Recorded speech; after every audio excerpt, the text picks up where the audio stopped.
Segala hormat dan puji kami aturkan kepada Bapa yang di surga. Allah yang kami tinggikan, kami agungkan. Karena kami bukan melihat hanya mendengar kata-kata, tapi fakta, keajaiban, kebesaran, keagungan nyata di tengah-tengah kami. Biar kami ada rasa takut, rasa hormat, mendengarkan firman-Mu, bukan sembarangan. Ini adalah sabda Tuhan yang di dalamnya mengandung kuasa. Kuasa menolong, kuasa menghukum. Apa yang ditabur oleh orang akan dituainya. Oleh sebab itu kami selalu belajar ingin menabur yang baik, supaya kami juga menuai yang baik. Bimbinglah kami lewat firman-Mu Bapa. Jangan ada seorang pun terlewatkan pada pagi hari ini. Yang ibadah di gereja maupun yang ibadah di rumah. Semuanya Engkau berkati, ya Tuhan. Kami sambut firman-Mu dalam nama Tuhan Yesus Kristus.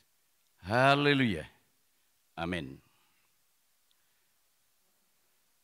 Saya ucapkan selamat pagi, shalom, puji Tuhan, kesehatan, kekuatan diberikan Tuhan pada kita semua untuk kita beribadah kepada Tuhan, mendengarkan firman-Nya. Hari ini kita akan sama-sama buka kitab Kejadian pasal yang ke-8. Kita baca ayat yang ke-22. Kejadian pasal yang ke-8, ayat yang ke-22. Selama bumi masih ada, Selama bumi ini masih ada, takkan berhenti-henti musim menabur dan menuai. tidak akan berhenti-henti musim menabur dan menuai. Dingin dan panas, kemarau dan hujan, siang dan malam. Ya, ini disampaikan oleh Tuhan kepada Nuh. Karena hanya 8 orang yang selamat dari hukuman Tuhan ketika manusia melakukan perbuatan jahat yang memilukan hati Tuhan. Hingga Tuhan menghukum semua yang di luar bahtera. Tetapi ini tidak akan diulang. Memusnahkan manusia tidak akan diulang di bumi ini. Selama masih ada bumi, ada yang menabur dan juga menuai, ada dingin dan ada panas, kemarau dan hujan, siang dan malam untuk semua manusia di muka bumi. Yang ibadah, yang tidak ibadah, yang setia, tidak setia, yang sungguh-sungguh dan yang tidak sungguh-sungguh sama. Sama, saudara. Maka kalau kita menilai firman Tuhan yang memberikan janji kepada kita hanya dengan melihat dengan mata, bisa terjebak kepada kesesatan. Wah, itu orang tidak ibadah, orang tidak percaya, malah kaya. Tapi orang yang ibadah kok tidak kaya. Dan lain sebagainya. Siapa menabur akan menuai. Menabur yang jahat, menuai jahat. Menabur yang baik, menuai yang baik. Nah ini tergantung kita. Siapa kerja keras, upahnya juga banyak. Orang beriman yang setia, tapi tidak mau bekerja atau malas bekerja, ya tidak dapat apa-apa. Jadi hamba Tuhan pun kalau malas bekerja, ya tidak dapat apa-apa. Karena apa? Hamba Tuhan itu memiliki ladang. Jemaat itu ladang Tuhan. Bangunan Allah. Jadi kalau seorang hamba Tuhan, cara menggarap ladang sembrono, ya hasilnya.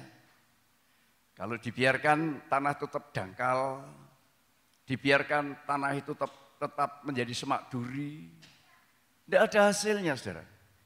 Bagaimana tanah itu menjadi yang subur. wah digali, ketemu batu, batu disingkirkan, dan seterusnya, sampai menjadi tanah yang subur. Bukti bahwa jemaat ladang Tuhan dan menjadi tanah subur akan mengeluarkan buah bagi sang petani. Ada yang 30 kali ganda, 60 kali ganda, ada yang 100 kali ganda. Tentu kalau kita suruh milih yang 100. Seorang hamba Tuhan juga tentu milih yang berkatnya besar. Memilih jemaat yang kaya. Tidak ada pilih memilih. Jemaat ladang Tuhan itu harus berbuah. Harus berbuah. Harus ada bukti kalau saudara menjadi tanah yang subur. Ada bukti. Petani yang menabur itu menikmati terus menerus. Ini perlu kita pahami. Tapi kalau tidak kita pahami, kita sembrono.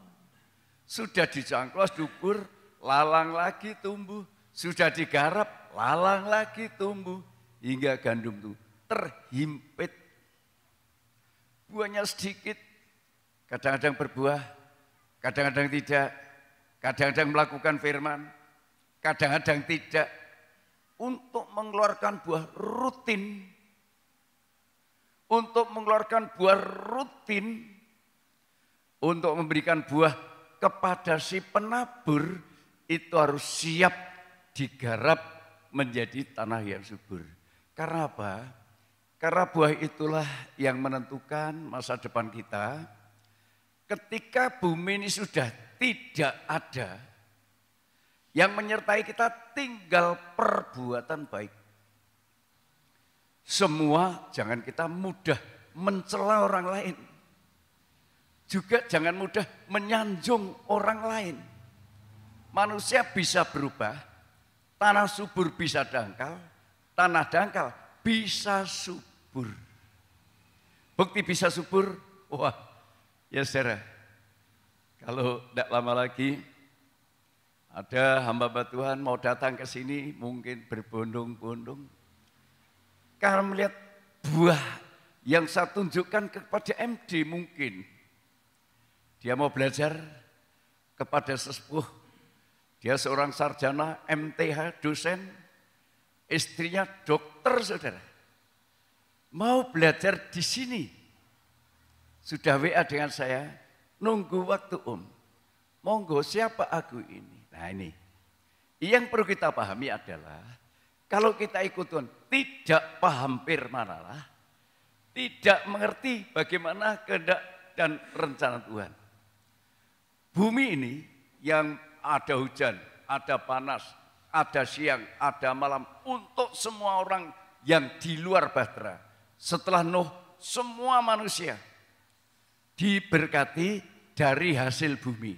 Tetapi ingat, bumi yang makmur ini akan musnah. Diganti bumi yang baru. Kitab Wahyu. Pasal yang ke-21 ayat 1 sampai 5. Wahyu pasal 21 ayat 1 sampai yang ke-5.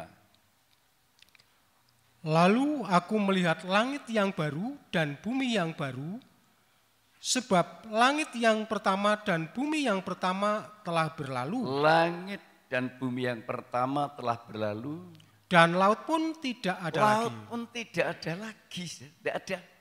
Ini semua bangunan yang megah, kekayaan yang luar biasa, nanti sekejap akan berlalu. Maka kita perlu mempersiapkan yang bisa kita bawa bukan kekayaan, bukan harta, bukan segala yang kita bawa adalah perbuatan baik, buah yang dinyatakan kepada petani. Bapa di surga, pengusaha, petaninya, Yesus pokok anggur yang benar, kita carang-carangnya. Carang harus berbuah, kalau tidak berbuah akan dipotong. Teruskan. Dan aku melihat kota yang kudus. Aku melihat kota yang kudus.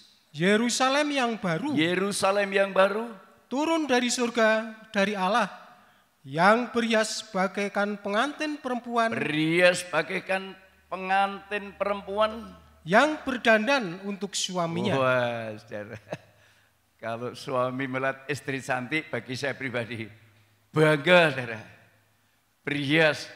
Tapi kalau istri semraut sembrono berpakaian tidak menyenangkan suami, nah ini artinya membiasakan hidup sembrono. Perempuan berhias itu untuk menyenangkan suami, bukan untuk menyenangkan orang lain. Teruskan. Lalu aku mendengar suara yang nyaring dari tata itu berkata, Lihatlah, kemah Allah ada di tengah-tengah manusia, Allah ada di tengah-tengah manusia, dan ia akan diam bersama-sama dengan mereka. Mereka akan menjadi umatnya, dan ia akan menjadi Allah mereka. Ini bumi baru, langit baru nanti. Orang pilihan yang berbuah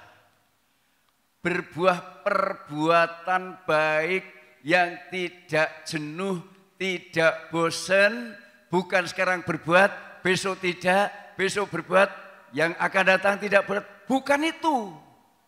Bukan pamer kepada manusia, tetapi pamer kepada pemilik pengusaha ladang, yaitu Bapa yang di surga. Teruskan. Dan ia akan menghapus segala air mata dari mata mereka, dan maut tidak akan ada lagi. Maut tidak akan ada lagi. Tidak akan ada lagi perkabungan. Tidak akan lagi ada perkabungan. Atau ratap tangis. Teruskan. Atau duka cita. Duka cita. Sebab segala sesuatu yang lama itu telah berlalu. Sudah berlalu. Mungkin sekarang menjadi orang yang menderita. Orang yang tidak terpuji mungkin, tapi ada perbuatan baik. Itu yang paling penting. Teruskan. Cukup. Ya. Oh iya, ayat 5, teruskan. Ia yang duduk di atas tahta itu berkata. Yang duduk di atas tahta itu berkata. Lihatlah, aku menjadikan segala sesuatu baru.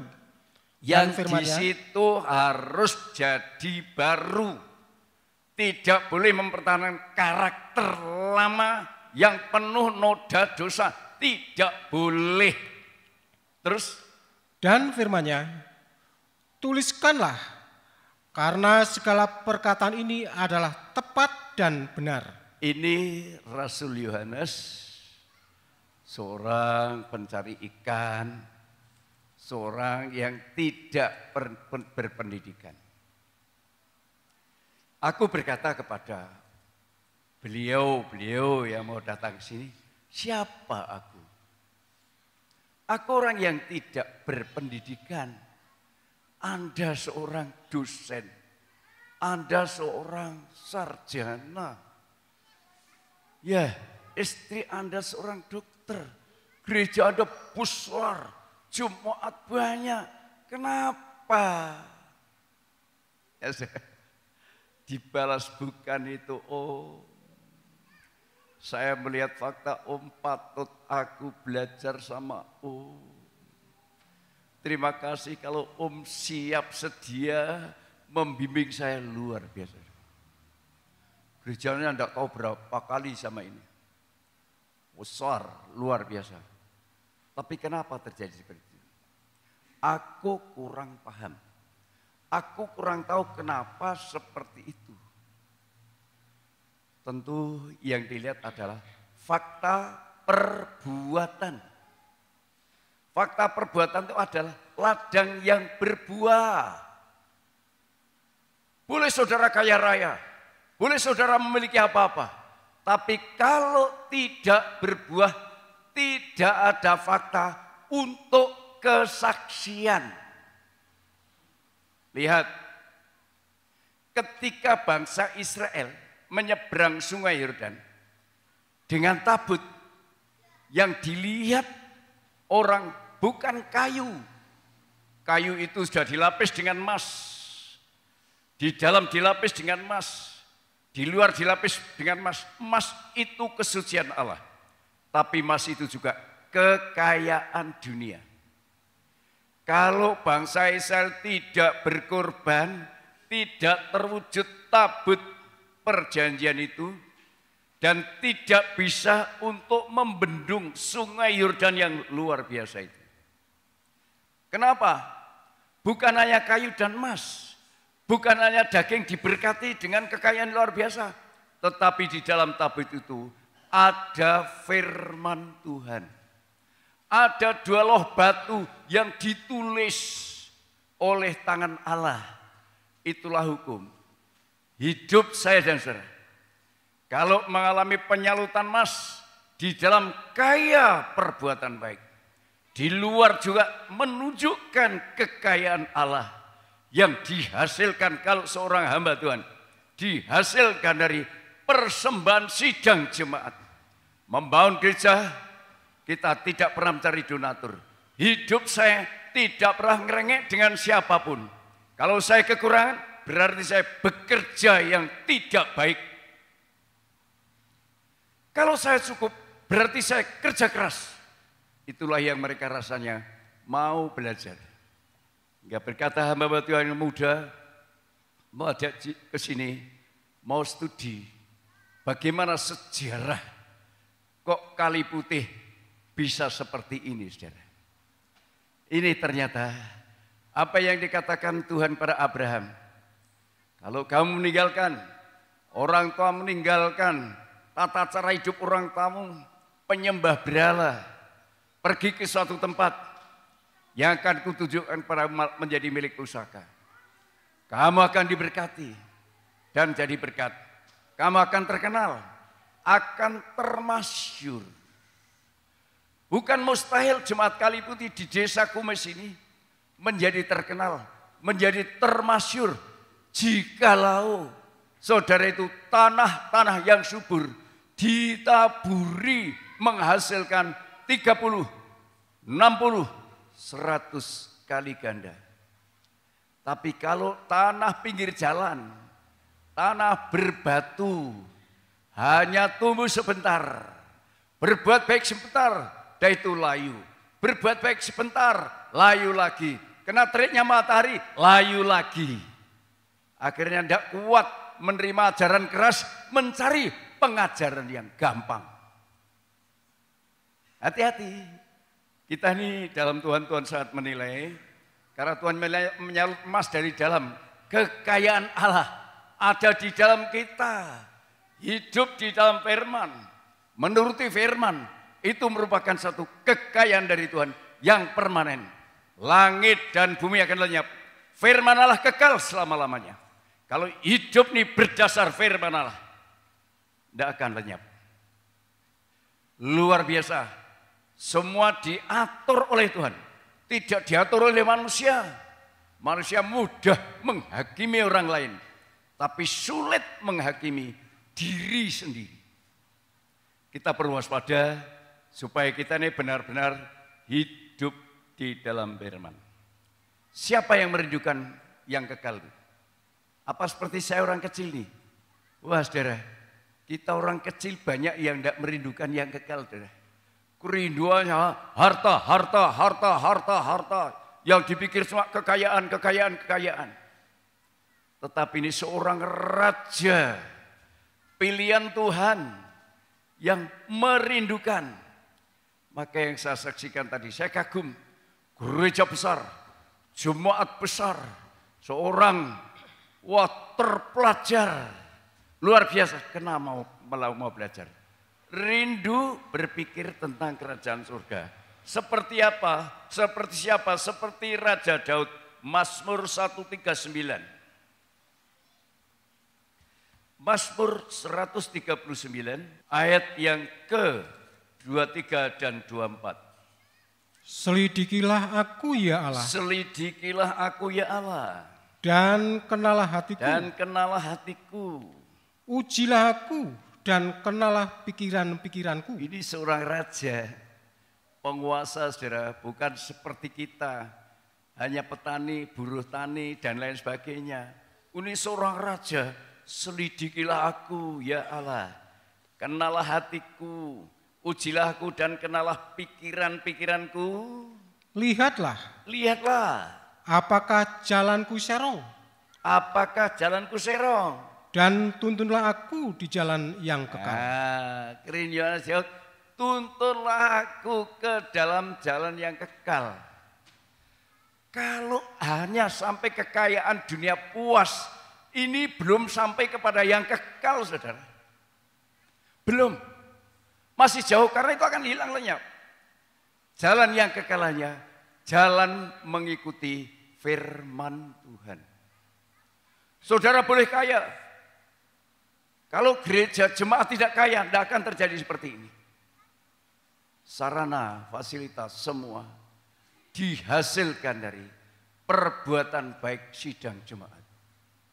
Kalau misal jemaat ini melarat semua, tentu kesalahan seorang pendeta. Pendeta seorang pekerja petani, bekerja sembrono, bekerja seenaknya. Raja yang hanya mengikuti suara manusia seperti Saul dipecat. Tapi Daud yang menyadari, ditegur firman Allah, menyadari kesalahan kekeliruannya, diangkat bahkan menjadi bapaknya Yesus.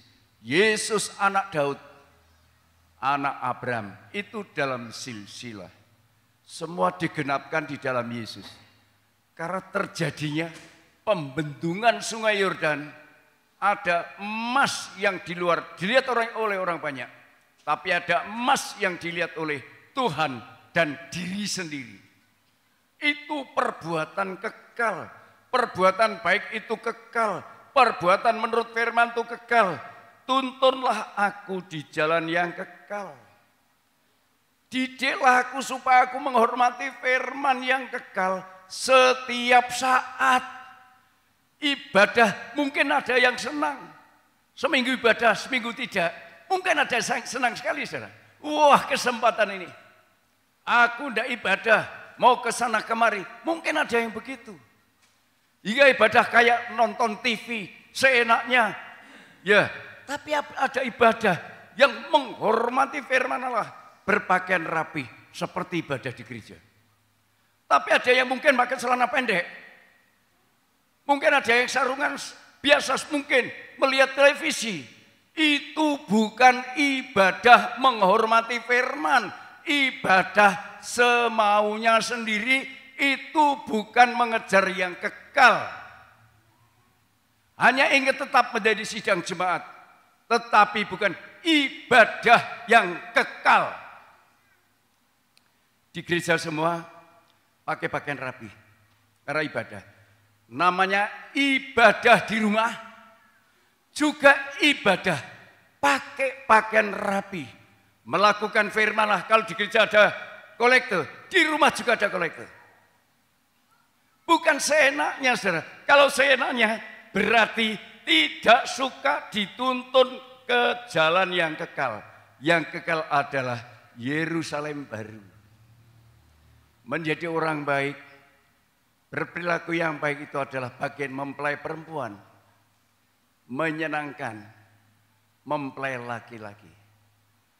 Setiap kita yang sudah menghormati perkara yang kekal, di sana tidak ada tangis, di sana tidak ada susah, tidak ada, semua permanen, yaitu sukacita.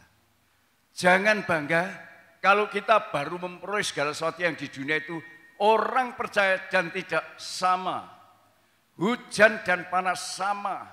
Siang malam sama. Kalau kita hanya tertarik dengan perkara-perkara yang dalam dunia ini, kita bisa salah. Teruskan, percayakan iman kita supaya kita benar-benar seperti Daud untuk mencapai hidup kekal. Dan siapa penuntunnya? Banyak orang enak saja tinggalkan Tuhan. Yang penting aku menjadi orang kaya. Yang penting tidak salah jadi orang kaya. Yang salah manakala saudara tidak mau dituntun oleh yang kekal yang sudah datang ke dalam dunia. Datang ke dalam dunia sebagai firman yang menjadi manusia. Dia sekarang duduk di sebelah kanan Allah Bapa. Layak menjadi penuntun kita. Karena terbukti dia sudah di surga. Kalau manusia lain, nabi-nabi yang lain, siapa yang menyatakan aku di surga? Hanya satu-satunya, Yesus duduk di sebelah kanan Allah. Lewat proses. Orang mau masuk surga, tidak mau lewat proses. Ya saudara, maunya ibadah sakar PDW, ibadah saklemi dewi. Wah, pokoknya tidak mau melewati proses. Kita lihat Markus 16 ayat 6 sampai 8. Tetapi orang muda itu berkata kepada mereka, "Jangan takut. Jangan takut.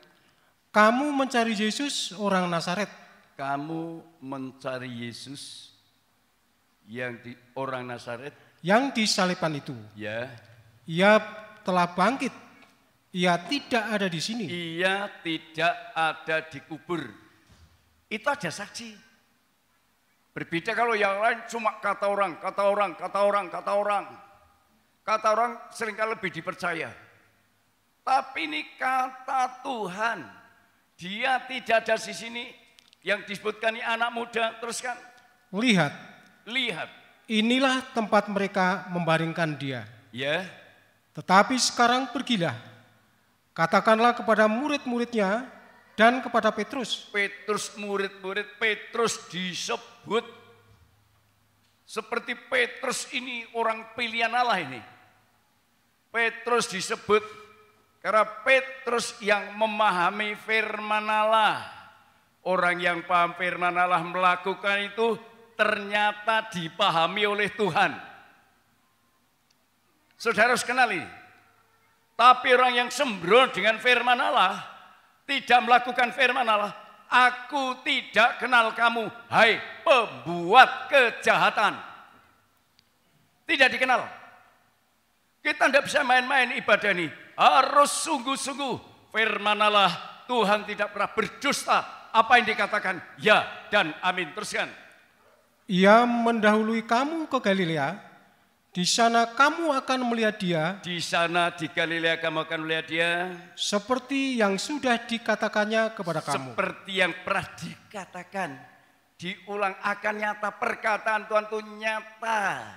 Sebelum dia bangkit dari orang mati. Sudah dikatakan. Dan jadi kenyataan. Firman Allah itu nyata. Kalau kita berpegang pada firman Allah lambat atau cepat nyata. Tapi kalau keluar dari firman Allah akan hancur bersama dunia ini. Teruskan. Lalu mereka keluar dan lari meninggalkan kubur itu. Sebab gentar dan dahsyat menimpa mereka. Mereka tidak mengatakan apa-apa kepada siapapun juga karena takut. Ini saudara. Yesus jelas-jelas bangkit dari antara orang mati. Ya, kalau saya disiapi tempat untuk menguburkan saya nanti kalau dipanggil pulang Tuhan. Kalau dicari berapa, misal 3 hari ini, busuk. Busuk saudara, bau busuk. Tapi 3 hari, hari yang ketiga, mereka pada pergi ke kubur, dinyatakan, Yesus tidak ada di tengah-tengah orang mati. Yesus sudah bangkit dari antara orang mati, lihatlah, buktikan. Firman Allah harus dibuktikan, saudara. Bukan dari wah itu nyinggung saya, wah menyakiti saya. Itu sampai kapanpun saudara tidak akan dikenal oleh Tuhan. Yang dikenal oleh Tuhan di Petrus, karena apa? Menurut kata orang siapa ini? Ada yang mengatakan Elia, mengatakan Yeremia, mengatakan Yohanes Pembaptis, ada yang mengatakan salah satu dari nabi. Yesus hanya disamakan dengan nabi yang ada di kubur. Semua nabi manusia biasa ada di tengah-tengah kubur. Ya saudara, tapi Yesus tidak ada di situ. Maka Petrus menjawab, engkaulah Mesias, anak Allah yang hidup kekal. Petrus dikenal karena mengenal firman Allah. Kalau sidang jemaat tidak mengenal firman Allah, yang dilakukan selalu kejahatan, namanya tidak pernah dikenal. Kalau kita bertahan dalam dosa, dalam kejahatan, tidak pernah dikenal. Teruskan. Dengan singkat mereka sampaikan semua pesan itu kepada Petrus dan teman-temannya. Sesudah itu Yesus sendiri dengan perantaraan murid-muridnya memberitakan dari timur ke barat berita yang kudus dan tak terbinasakan tentang keselamatan yang kekal itu. Ya, cukup. Ini fakta, saudara. Kalau kita memperhatikan firman Allah, perhatikan ya. Tapi kalau saudara ibadah tidak memperhatikan firman Allah, keluar masuk, keluar masuk, keluar masuk. Karena ini, karena itu, karena ini, karena itu, tidak perhatikan firman Allah. Saudara tidak mengenal firman, Allah tidak mengenal saudara. Karena apa? Kalau saudara tidak mengenal firman Allah, tidak bukti keubahan hidup. Yang dikuduskan, yang diubah, yang ganti pakaian mempelai. Mempelai wanita untuk mempelai laki-laki. Tidak ada perubahan. Sejak dulu karakternya itu seperti itu. Pokoknya gelem yang ini, orang yang ini, Tuhan juga. Saudara mungkin hebat, bisa mengadakan mujizat, bisa bernubuat, mengusir setan demi nama Yesus. Tapi tidak berubah dari tingkah laku perbuatan jahat. Jangan harap saudara dikenal oleh Tuhan. Jangan harap saudara masuk di negeri yang baru, Yerusalem baru, yang diciptakan oleh Allah, yang sekarang Yesus duduk di sebelah kanan Allah Bapa. Tidak bersama-sama orang mati seperti nabi-nabi, seperti saya dan saudara, tetap ada di kubur. Yang bangkit adalah tubuh yang baru, yang sudah diperbarui. Maka sekali lagi ibadah kepada Tuhan jangan sembrono, jangan semaunya sendiri, jangan sakarpe dewe, seakan-akan surga milik saudara. Saudara bisa naik surga tanpa penuntunan Yesus. Yesus yang menuntun. Hamba Tuhan, nabi-nabi menuntun umat untuk masuk kerajaan surga. Tetapi penuntun sendiri belum tentu masuk surga. Karena apa? Kalau seorang pendeta mempertahankan karakter daging, pendeta tidak boleh berharap. Walaupun didoakan ketika sudah dipanggil pelongkon, oh Yesus berkuasa, oh jangan harap. Sekarang masih hidup ini yang kita harus membuat atau berperilaku yang baik. Berperilaku yang benar di hadapan Tuhan. Jangan kita sembrono, apalagi kita dipanggil pulang Tuhan, tetap dalam keadaan jahat. Tuhan penuntunannya tidak gampang, saudara. Dia harus dihina, dia harus celaka, disengsarakan. Dia harus mati digantung di atas salib. Ini bagaimana kita? Diperadabkan dengan sengsara itu bisa enggak? Karena itu penuntunannya, prosesnya. Tanpa proses, jadi hamba Tuhan kalau sudah sekolah Alkitab, yang diingini adalah, wah, ya, yang melanjutkan tugas ini, proses penderitaannya harus bergumul dalam doa. Semua secara fasilitas sudah disiapkan, sudah disiapkan. Yang belum harus bergumul dalam doa. Aku yang sudah tua gini, sehari semalam 3-4 jam aku doa. Bergumul, kenapa? Aku ingin benar-benar menikmati apa yang dijanjikan Allah, apa yang sudah dilihat oleh Yohanes Pembaptis.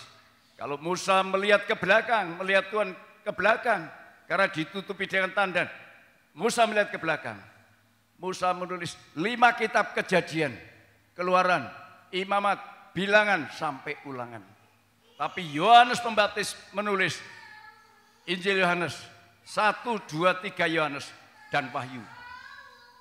5 kitab ditulis orang yang hebat pendidikannya. 5 kitab ditulis orang yang tanpa pendidikan secara formal. Semua bisa dipakai Tuhan, tapi juga bisa tidak dipakai Tuhan.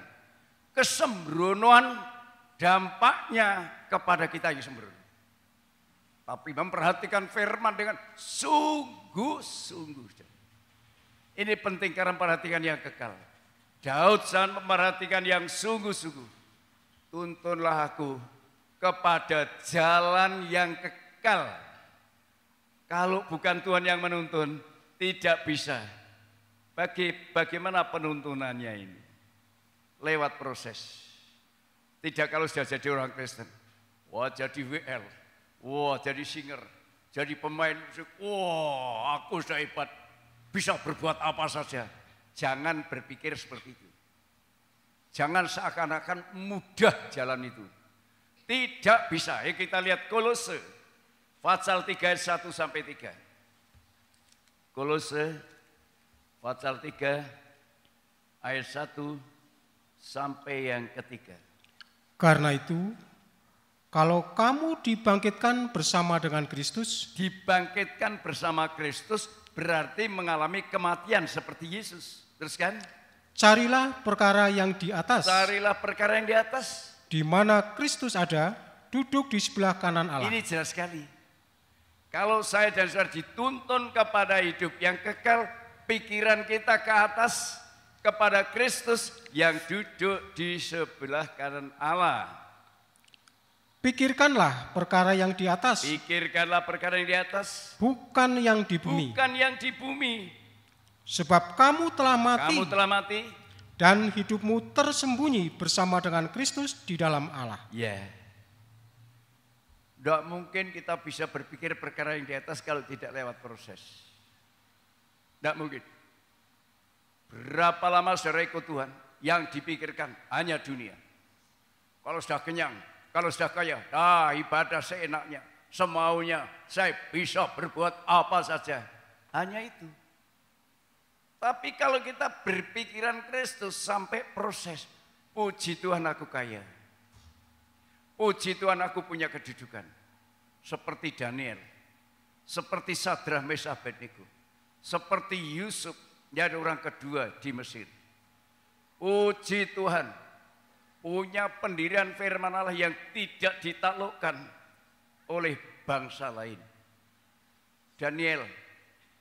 Walaupun harus dihukum masuk kandang singa. Tidak mau dilarang berdoa. Tetap satu hari berdoa 3 kali.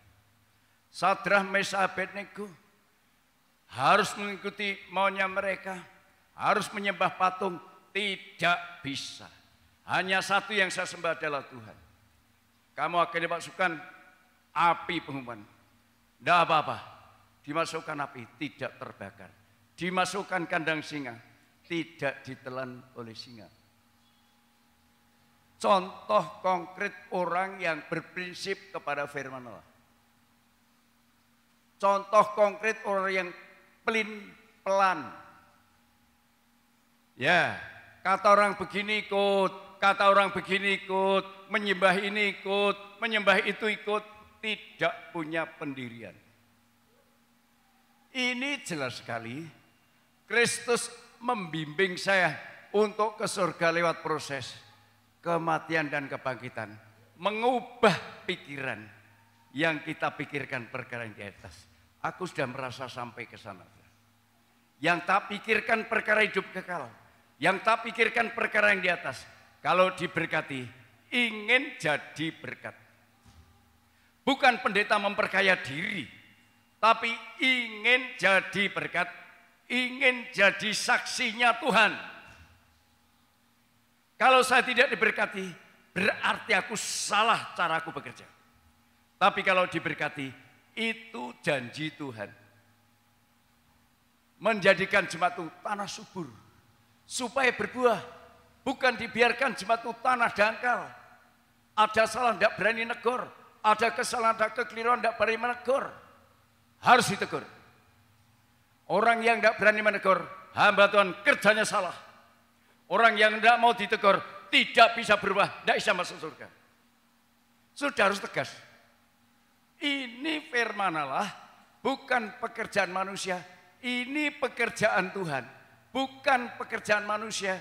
Gereja ini bukan perusahaan yang bisa diatur oleh manusia. Filipi 2 ayat 5. Hendaklah kamu dalam hidupmu bersama menaruh pikiran dan perasaan yang terdapat juga dalam Kristus Yesus. Ya, pikiran di dalam, perasaan juga di dalam. Kalau tidak disalut emas, tidak bisa. Lebih berat untuk berpikir dunia. Lihat dalam hatimu. Kalau perkara dunia, waduh. Kalau kaitannya mungkin sanjungan, wah. Tapi kalau perkara Tuhan, nanti dulu. Ini bukti belum memiliki pikiran dan perasaan yang ada dalam Kristus Yesus. Cuma bangga, pikiran di luar emas, perasaan di luar emas, kaya tapi di dalam kosong. Tidak bisa membendung sungai Yordan. Tidak bisa nyetop dosa, tidak bisa. Orang yang masih mencintai dosa, belum punya pikiran Kristus, belum punya perasaan Kristus. Orang yang berapi-api mengejar dosa, jangan harap akan masuk dunia baru. Jangan harap tidak akan dimusnahkan bersama-sama dengan dunia. Karena semua dunia walaupun dibangun seperti apa, satu kali kelak waktunya kita tidak tahu. Tapi saya percaya, saya yakin, seperti apapun dibangun, apa tidak boleh dibangun, harus dibangun. Gereja harus dibangun. Fasilitas harus cukup untuk apa? Untuk kita berbuat pada Tuhan, untuk memuliakan Allah, untuk menjadi kesaksian. Ini fakta, saudara. Saya mengucap syukur kepada Tuhan. Kalau di desa kita, desa yang kecil ini, mulai jadi berkat bagi yang lain. Ini sesuatu hal yang luar biasa. Penuntunan Tuhan itu, penyalutan emas. Kalau kita nurut bagi kayu penaga, disalut emas dari dalam. Baru nanti dari luar. Saya merasakan usia makin tua ini saya makin diberkati. Inilah yang mereka mau belajar ternyata. Nah, berkat ini dari apa? Dari jerih lelah, nggarap ladang, ladang berbuah. Tetapi kalau ladang bertahan dalam kedangkalan tidak mau berbuah, silakan. Hak masing-masing. Kita tidak bisa menghakimi siapapun. Wah, orang itu begini, tidak usah. Tuhan hakimnya. Satu kali kita mengetuk pintu. Tuhan, bukakanlah pintu. Aku sudah mengusir setan demi namamu. Ya, aku mengadakan mujizat demi namamu. Bukalah pintu. Tuhan hanya menjawab, aku tidak kenal kamu, hai pembuat kejahatan. Ini masih ada kesempatan untuk meninggalkan kejahatan. Lewat proses kematian dan kebangkitan. Perjalanan salib itu perjalanan menyalut dalam dengan emas. Usaha kita secara lahiriah, entah dagang, entah tani, entah apa saja, itu menyalut emas dari luar. Kekayaan sangat penting. Sangat penting. Kalau tidak penting, tidak bisa jadi saksi. Di desa kumis, gerejanya kumuh, gereja tidak bisa jadi saksi. Bukti hamba Tuhan tidak bisa bekerja sesuai dengan firman-Nya. Tapi hamba Tuhan yang berhasil bisa bekerja sesuai dengan firman-Nya. Dan tanah menjadi subur. Tanah mengeluarkan buah. Kalau tidak mengeluarkan buah, sudah dicangkul, gembur, keras lagi, gembur, keras lagi. Itu sudah bukan urusan hamba Tuhan. Tapi hamba Tuhan harus tegas menyampaikan firman Allah. Dan bukannya tegas menyampaikan firman, memberikan teladan kepada jemaat. Dalam tutur kata perilaku. Jangan hanya menambahkan firman, tetapi tidak ada fakta dalam hidupnya hamba Tuhan. Kosong. Tanah tidak akan subur. Cuma tanah dikelilingi. Tidak pernah dicangkul. Tidak akan mengeluarkan buah yang banyak. Oleh sebab itu firman Allah merupakan sesuatu yang menjadi tolok ukur. Kita baca Matius 10 ayat 39. Barang siapa mempertahankan nyawanya, ia akan kehilangan nyawanya. Dan barang siapa kehilangan nyawanya karena aku, ia akan memperolehnya. Barang siapa rela kehilangan nyawa, dapat nyawa. Ini sesuatu yang sulit kalau tidak belajar kepada Yesus. Yang namanya kehilangan, saudara mau berkorban berat sekali. Tidak setiap gereja yang namanya mau mengembalikan milik Tuhan berat sekali. Karena apa? Karena tidak belajar kepada Yesus. Hatinya berat, tumpul. Tidak mau disalut dengan emas. Tegas, siapa kehilangan nyawa, dapat nyawa. Siapa tidak rela kehilangan nyawa, kehilangan nyawa, titik. Mana yang saudara pilih? Mau tawar-menawar? Karakter Firaun, tawar-menawar. Karakter dunia, tawar-menawar. Ya saudara, boleh kamu pergi, jangan jauh-jauh. Boleh jadi orang Kristen, pokoknya ke gereja saja. Jangan sampai kehilangan apa-apa, syukur dibantu. Banyak gereja yang punya didikan seperti itu. Wah, pendetanya ke sana kemari, cari bantuan, pulang membagi berkat. Wah, senengnya tidak karuan. Itu bukan didikan Tuhan. Didikan Tuhan seperti Elia. Walaupun janda itu miskin, janda Sarfat. Ibu, aku minta roti bundar kecil. Apa jawabnya? Tidak ada Tuhan. Hanya gandum sedikit, minyak sedikit. Akan kuulah, akan kumakan bersama aku, mati. Apa kata Elia? Tegas, beri aku dulu. Beri aku dulu. Pendeta tidak punya pri kemanusiaan. Janda miskin harus berkorban, mendahulukan hamba Tuhan. Tapi alasannya apa Elia? Kata firman Allah, gandum dan minyak tidak akan habis sampai turun hujan. Kalau pendeta menyampaikan firman hanya pakai logika, tanah sampai kapanpun tidak akan subur. Tapi kalau pendeta berani menyampaikan tegas, siapa rela kehilangan nyawa, dapat nyawa. Janda Sarfat rela kehilangan nyawanya dan anaknya, memberikan roti untuk Elia. Dan setelah memberi, pulang. Sebab nanti kata firman, beri aku dulu roti bundar kecil, baru kamu dan anakmu. Gandum dan minyak tidak akan habis sampai turun hujan. Firman Allah benar. Kenapa firman tidak terbukti pada kita? Kita selalu tawar-menawar. Kita tidak berani kehilangan nyawa. Kita tidak berani melakukan firman serta tepat dan jujur. Tawar-menawar. Bulan ini mungkin dipertanggungjawabkan minggu ini. Korban saudara 13 juta. Tiap bulan rata-rata begitu. Luar biasa saudara. Walaupun kita barusan bangun, baru ini, baru itu, dari tetap kas tetap ada. Tidak dalam kekurangan. Ini sesuatu yang luar biasa. Berarti seorang petani itu bisa menggarap ladang dengan baik. Tapi kalau sampai ladang kekeringan, tidak ada air, tidak ada firman Allah, mana tanaman akan hidup?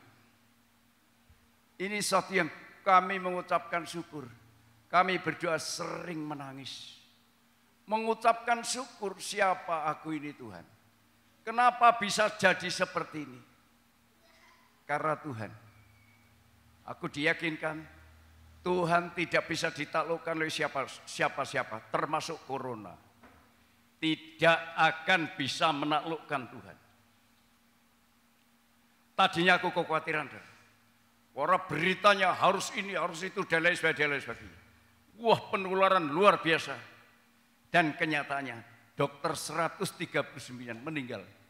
Merawat orang kena corona. Bukti, merawat ribuan yang sakit. DPR sekarang tutup sementara. Berapa puluh yang terdampak COVID-19. Banyak perusahaan ditutup. Pasar nek salah besok pagi Kretek ditutup. Lockdown 3 hari atau berapa? Bagaimana? Bagaimana kalau sampai gereja ditutup?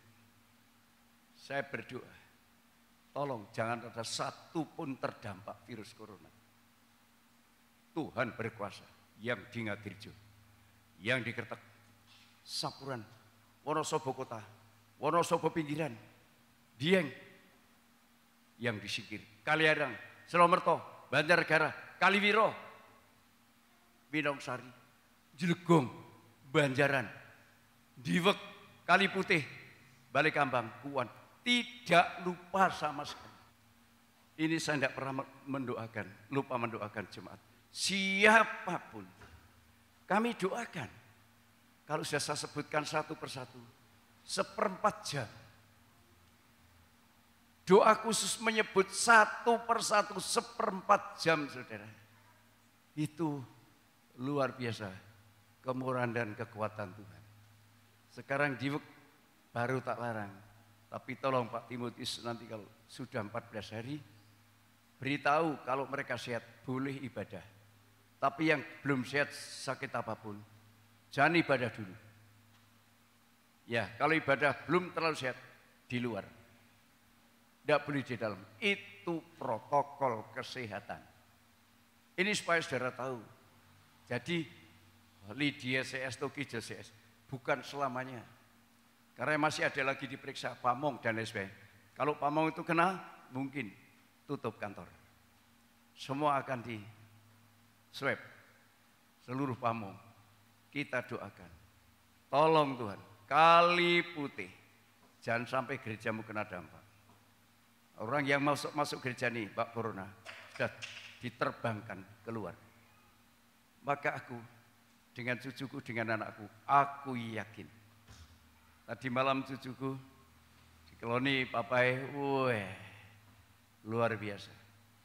Inilah saudara, supaya kita ini jangan terlalu terseret kepada sesuatu yang terjadi dalam dunia, yang sifatnya sementara. Petrus tadi disebut, ini Petrus disebut lagi. Yang tadinya luar biasa, tapi Petrus manusia biasa, bisa berubah. Tidak ada manusia yang bisa disanjung. Sekarang aku menyanjung Sugi, bisa berubah. Aku menyanjung yang lain, bisa berubah sekejap. Petrus juga disanjung, bisa berubah. Karena setelah disanjung, dia rasanya pengikut Tuhan yang luar biasa. Pengikut Tuhan tidak ada tandingannya. Aku rela untuk Tuhan.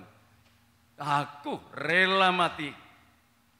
Padahal kekuatan itu hanya datang dari Tuhan.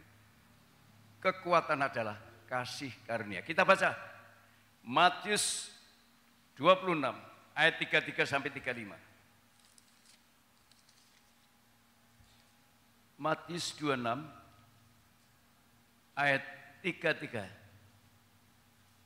sampai 35. Petrus menjawabnya, biarpun mereka semua terguncang imannya karena engkau, aku sekali-kali tidak. Biarpun mereka semua keluar dari gereja, aku tidak. Kemana aku pergi, engkau adalah firman Allah yang hidup kekal. Petrus hebat. Tapi ketika menghadapi salib, ketika menghadapi penyalutan emas, nah ini saudara. Ketika berhadapan dengan salib, penyalutan emas di dalam, Petrus sombong, tidak bisa. Teruskan Pak Sarjo. Yesus berkata kepadanya, apa? Aku berkata kepadamu. Aku berkata kepadamu. Sesungguhnya malam ini, sebelum ayam berkokok, engkau telah menyangkal aku 3 kali. Petrus sempat lemah, perkataannya hebat, tapi hatinya kenyataannya belum disalut emas. Orang yang belum mengalami penyucian hati mudah lemah. Kalau kita bisa permanen ikut Tuhan, tidak takut dengan apapun, itu berarti sudah penyalutan emas di dalam. Tapi kalau belum, mudah tergoncang. Cari ini, cari yang gampang, cari yang dekat, cari yang apa, dan lain sebagainya. Padahal panggilannya bukan itu. Teruskan. Kata Petrus kepadanya, Iya. sekalipun aku harus mati bersama-sama engkau, Sekalipun aku harus mati bersama-sama engkau, aku takkan menyangkal engkau. Semua murid yang lain pun berkata demikian kami juga. Oh, ya, saudara. Tapi ketika Yesus diperhadapkan di pengadilan, apa kata Petrus? Aku tidak kenal dia. Penyalutan emas di dalam tubuh muda sakit jerah. Hati harus disalut dengan emas, sakitnya kayak apa. Ajaran salib itu berat sekali, saudara. Kehilangan nyawa itu tidak gampang. Kalau Abraham menyerahkan nyawanya, anaknya Iskak diganti. Tapi Yesus menyerahkan nyawa, tidak diganti. Tapi kalau saya dan saudara rela kehilangan nyawa, diganti. Abraham menyerahkan anaknya, diganti. Tapi Yesus menyerahkan nyawa, tidak diganti. Dia mati dikuburkan.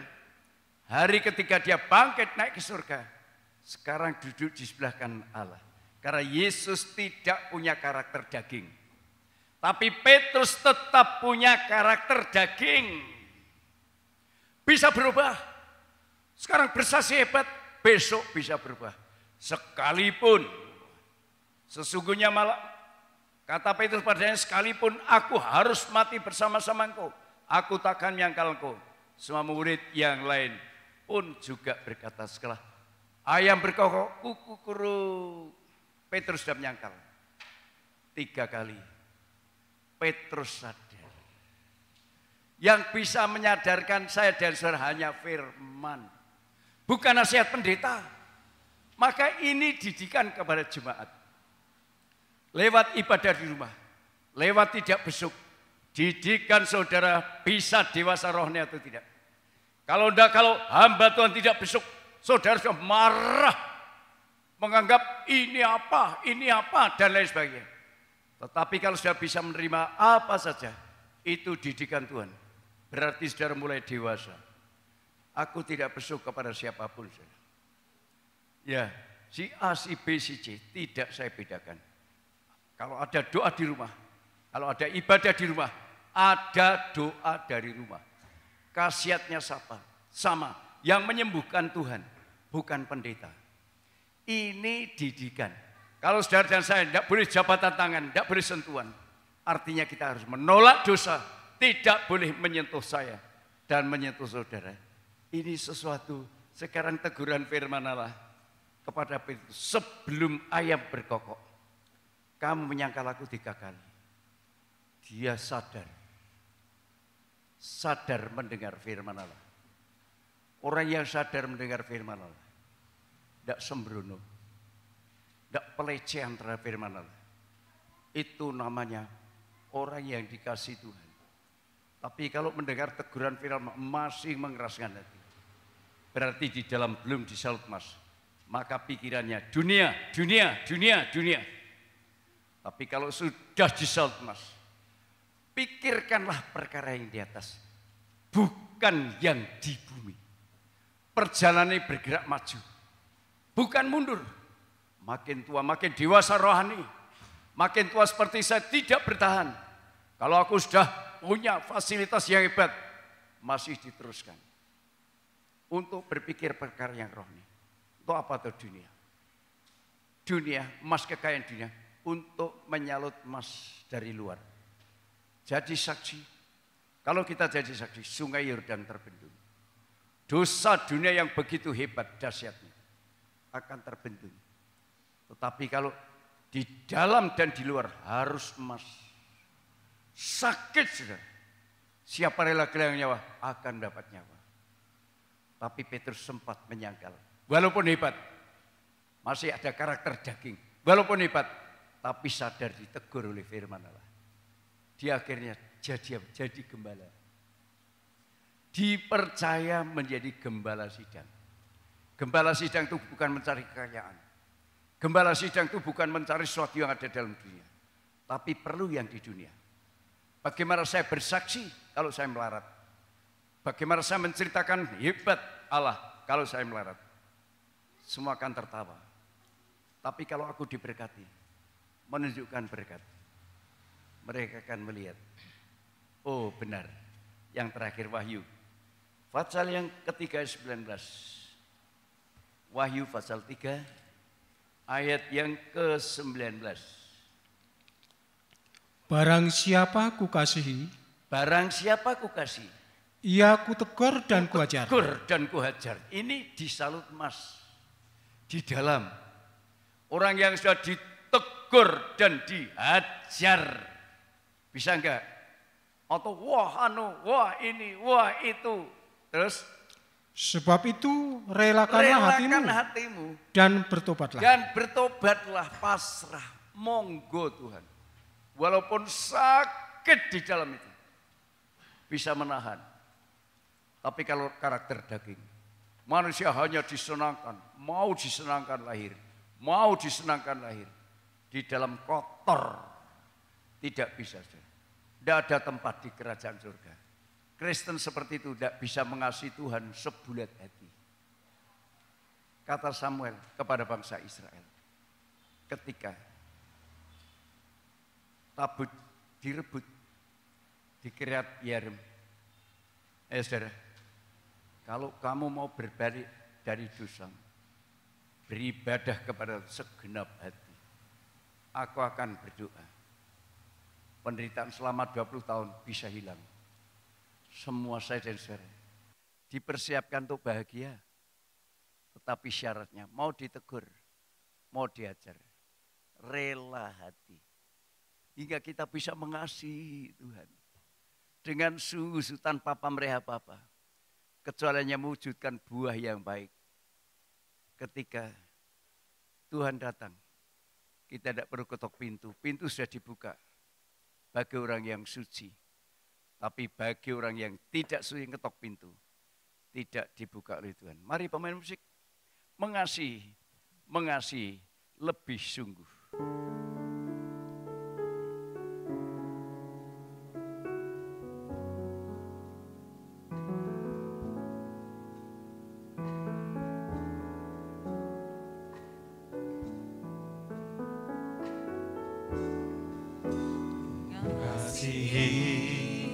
Mengasihi lebih sungguh,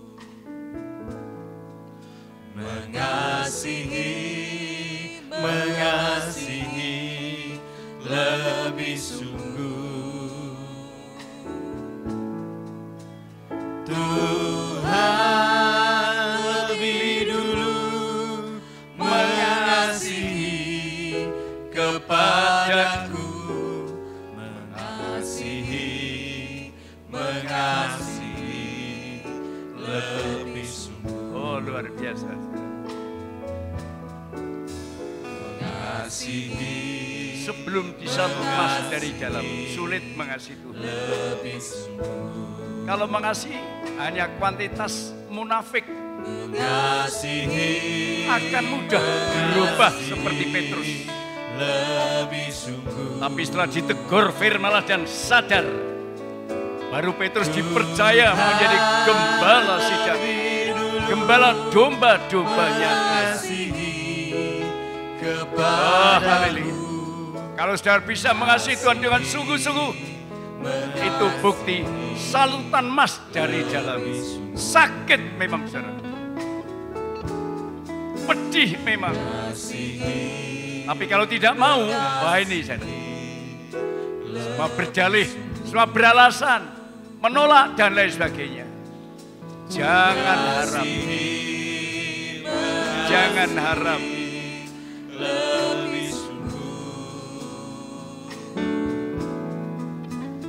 Tuhan lebih dulu mengasihi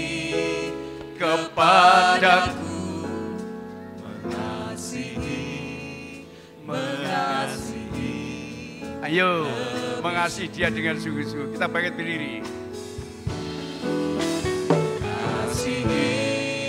Mengasihi lebih sungguh. Nanti Pak Timotius tampil ke depan, pimpin dalam doa. Mengasihi lebih sungguh. Tuhan lebih dulu mengasihi kepadaku. Mengasihi lebih sungguh. Kami datang menghampiri hadirat-Mu, Bapa di surga. Bapa, di dalam nama Tuhan Yesus Kristus, Engkaulah Tuhan yang sudah menyatakan kebenaran firman-Mu kepada kami sedang jemaat. Jikalau pagi hari ini Tuhan boleh menyatakan akan kebenaran firman-Mu, ini wujud bahwa Tuhan memperhatikan dan mengasihi kami, supaya kami bagaikan ladang yang bisa diolah, digarap untuk mengeluarkan buah-buah yang menyenangkan dan menyukakan bagi Tuhan. Karena selama masih ada bumi ini, maka tidak akan pernah berhenti musim menabur dan menuai, panas dan dingin, kemarau dan hujan. Selagi kami masih diberikan kesempatan, maka Tuhan menghendaki supaya kami ini mengeluarkan buah-buah yang menyukakan bagi Tuhan. Tuhan, didikan firman-Mu untuk membawa kami sedang jemaat menghormati Tuhan lebih dari semua perkara. Sebab tanpa kami takut dan gentar akan Tuhan, maka kami tidak akan pernah bisa mengeluarkan buah bagi Engkau ya Tuhan. Karena kelemahan daging ini ya, tidak akan pernah bisa mengeluarkan buah-buah yang sesuai dengan apa yang Tuhan kehendaki.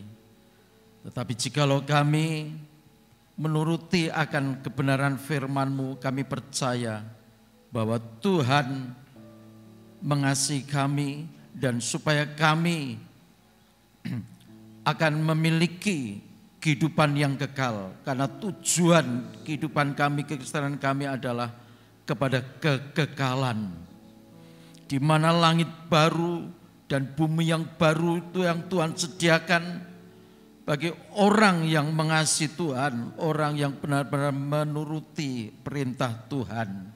Itulah yang menjadi tujuan dari kekristenan kami ya Tuhan.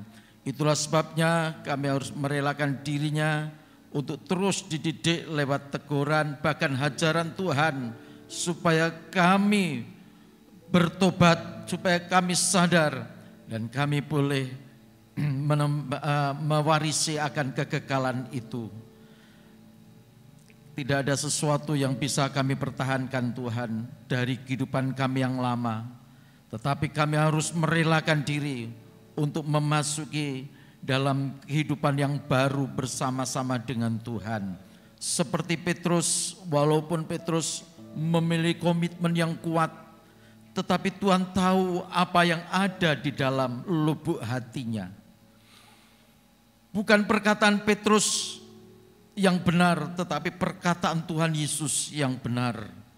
Tetapi Petrus bertobat dan Petrus menjadi hamba Tuhan.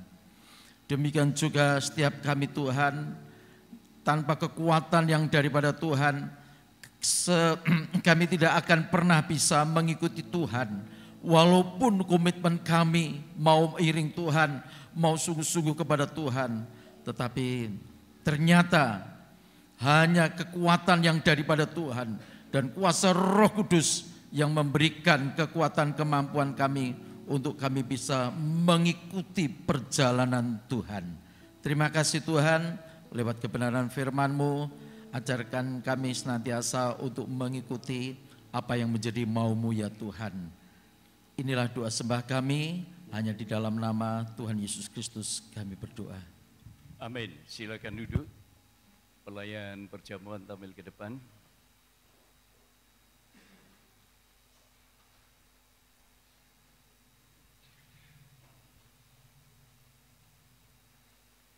Bapa yang di surga, Engkau baik, maka menghendaki kami juga berbuat baik.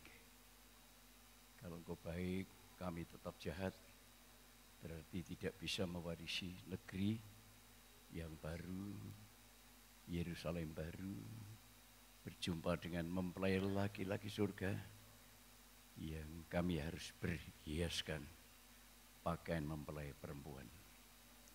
Layakkan kami untuk makan dan minum, inilah tubuh dan darah-Mu. Penyalutan Mas dari dalam kehidupan yang rela menghargai korban Kristus. Rela kehilangan nyawa, akan mendapat nyawa. Kami terima tubuh darah-Mu dalam nama Tuhan Yesus Kristus. Haleluya. Amin. Haleluya.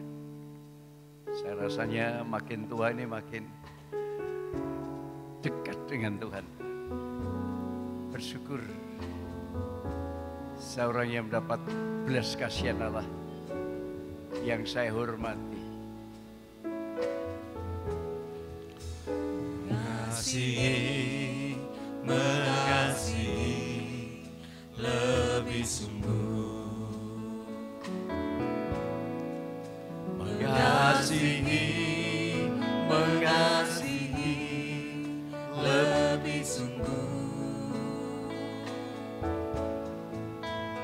Tuhan lebih dulu mengasihi kepadaku. Mengasihi, mengasihi lebih sungguh. Mengasihi lebih sungguh. Mengasihi, mengasihi lebih sungguh. Mengasihi. Mengasihi, mengasihi lebih sungguh. Tuhan lebih dulu mengasihi kepadaku. Mengasihi, mengasihi lebih sungguh. Bukti saudara bertobat mengasihi Tuhan lebih. Seperti Petrus ditanya, "Hai Simon, anak Yohanes, adakah engkau mengasihi lebih dari mereka?" Tuhan, kau tahu bahwa hamba mengasihi Tuhan. Hati sudah disalut dengan emas. Bisa mengasihi Tuhan dengan sungguh-sungguh. Tidak banyak dalih. Sama-sama kita mengangkat tubuhnya. Dengarkan firman Tuhan. Sebab apa yang telah kuteruskan kepadamu telah kuterima dari Tuhan. Yaitu bahwa Tuhan Yesus pada malam waktu diserahkan mengambil roti. Dan sesudah itu ia mengucap syukur atasnya. Ia memecah-mecahkannya dan berkata, "Inilah tubuhku." Haleluya. Yang diserahkan bagi kamu. Perbuatlah ini menjadi peringatan akan aku. Sama-sama kita makan tubuhnya dalam nama Tuhan Yesus Kristus.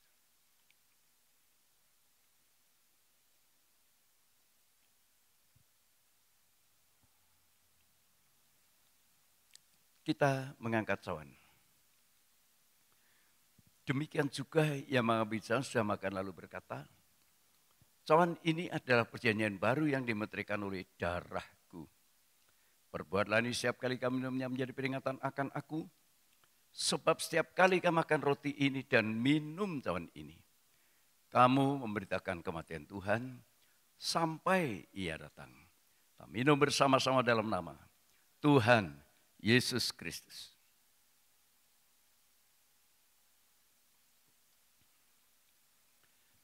Terima kasih untuk tubuh dan darah-Mu, kekuatan yang dari Tuhan ini, kami hidup menjadi saksi. Yang dilihat orang banyak adalah perbuatan baik, itulah emas. Bukti kami saat disalat emas dalam dan luar. Ada tingkah laku menjadi saksi, bukan bertahan di dalam dosa. Berkatilah ya Tuhan mereka semua. Kalau ada yang sakit, Engkau jamah dan sembuhkan oleh kuasa-Mu. Tak terkecuali mungkin Lydia belum sembuh sempurna. Sembuhkan Tuhan. Supaya satu kali saat bisa beribadah dan melayani Tuhan. Dalam nama Tuhan Yesus Kristus kami berdoa. Semua kita mengangkat tangan untuk menerima berkat. Saudara-saudara yang dikasihi Tuhan, pulanglah ke rumah masing-masing. Turunlah berkat damai sejahtera dari Allah Bapa. Cinta kasih sayang dan kemurahan Sang Putra dan persekutuan Allah Roh Kudus. Memberkati saudara, melindungi saudara, menjaga dari sekarang besok bahkan sampai selama-lamanya. Hingga hari Maranatha dalam nama Tuhan Yesus Kristus kami berdoa. Haleluya. Semua kita berkata, amin. Selamat pulang, Tuhan berkati.